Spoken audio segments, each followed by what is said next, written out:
नमस्कार, India top news में आपका स्वागत है। भाजपा को इस बार 40 भी पार नहीं होगा, ओम प्रकाश तिवारी कांग्रेस नेता।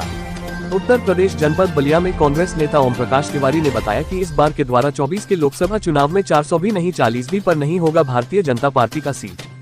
लोकसभा के चुनाव में सनातन पांडेय को भारी बहुमत से जीत मिलेगी। इस बार भारतीय जनता पार्टी की सफाई होगा, इंडिया गठबंधन की सरकार बनने जा रही है। ओम प्रकाश तिवारी पूर्व प्रत्याशी नगर विधानसभा बलिया, कांग्रेस पार्टी। क्या कहेंगे इंडिया गठबंधन से जो समाधान बाबा प्रत्याशी हैं वर्ष लोकसभा से, क्या कहेंगे आप? हम चुनाव जीत रहे हैं। भारतीय जनता पार्टी भी है, ये कहा जा रहा है भाई उनके आगे भाई नीरज शेखर सिंह हो या चाहे कोई भी हो, इंडिया गठबंधन के इस समय पूरे देश में हवा चल रही है आंधी की तरह, और इंडिया गठबंधन सरकार बनाने जा रहा है। और भारतीय जनता पार्टी का चाहे कोई अभी भी नारा 400 पार नहीं, इनका 40 पार भी इस बार नहीं होने वाला है।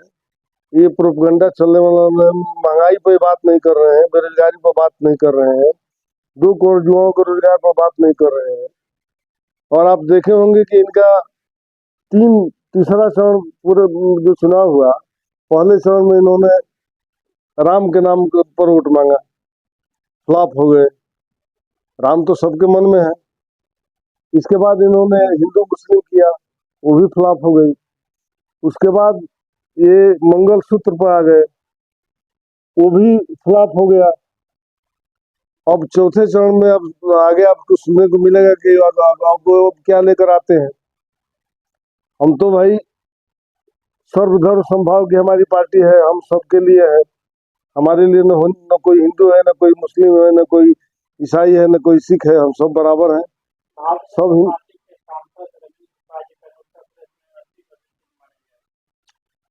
उनकी जमानत जब्त होने जा रही है। अब इससे अधिक मैं आपसे नहीं कह सकता हूँ। बड़बोलेपन से चलने वाला नहीं है, बुलडोजर दिखाने से जनता भयभीत नहीं होने वाली।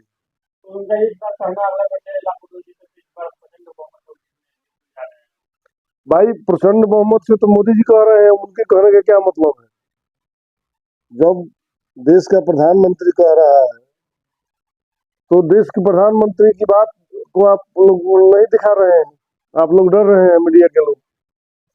मुसीबत ये है कि जब उन्होंने एक बात कही है, ये जग जाहिर है, देश का प्रधानमंत्री बोला है कि नोट भर करके टेम्पो से गया है अडानी अंबानी घर से, तो अब तक सीबीआई ईडी क्या कर रही है इस मामले में?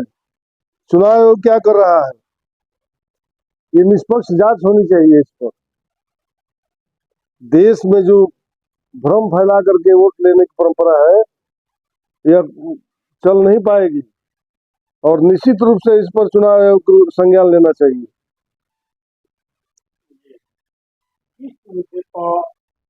बहुत से लोग सवाल चुनाव क्या समस्या है? अभी बलिया 72 की बात की जाए या बलिया जनपद की बात की जाए, आजादी की भूमिका में सबसे 5 तक फैला जा चुका है, और विकास के मामले में देखा जाए तो अभी तो वही। भाई विकास के मामले में आप भारतीय जनता पार्टी के लोगों से पूछिए क्या विकास उन्होंने किया है। हमसे आप पूछ रहे हैं तो मैं विकास आपको बता देता हूँ।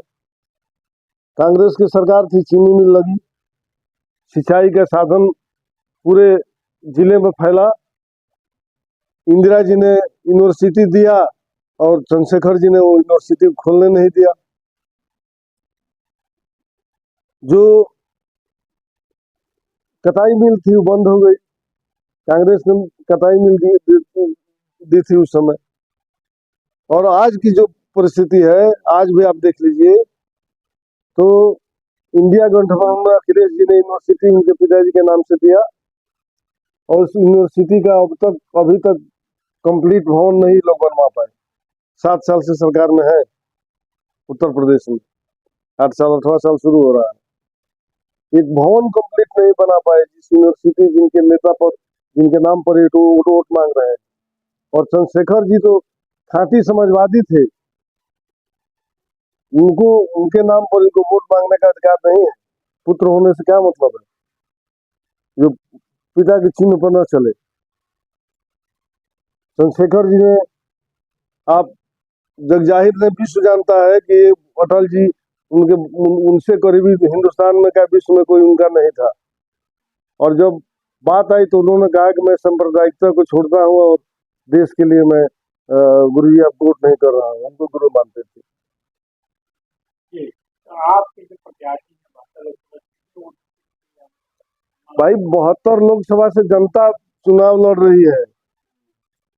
सनातन पांडे चुनाव लड़ रहे हैं वो अलग चीज है, लेकिन इस बार जनता चुनाव लड़ रही है।